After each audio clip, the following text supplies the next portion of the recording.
caused 2 road closures along Highway 9 between Santa Cruz and Saratoga, one due to fallen trees, the other from a mudslide. KRON 4's Rob Nesbitt joining us live now from Saratoga with where that road is closed from the mudslide. Rob, it looks like they're still doing a lot of work there tonight.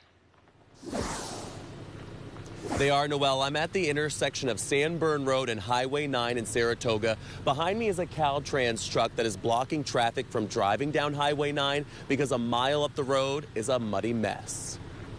This is what a portion of Highway 9 in Saratoga looked like Monday. Half of the road still covered after a mudslide was reported here in the morning. The ground giving way after a weekend of heavy rain. Kevin Drabinski with Caltrans says the winding road often lends itself to slides. What's typical on Highway 9 is you can get a steep uphill on one side of the 2-lane road. You can get a sharp drop off on the other side. You might even have water running below there. Throughout the day, Caltrans crews cleared mud from one side of the road and set up a tarp on the top of the hillside, but the highway remained closed. About 30 miles south on the Santa Cruz side of Highway 9 was this. 2 large trees fell into the roadway, blocking traffic but not causing any injuries or power outages. We were fortunate that these trees down didn't involve any power lines, so we didn't have to wait for a utility to de-energize the lines.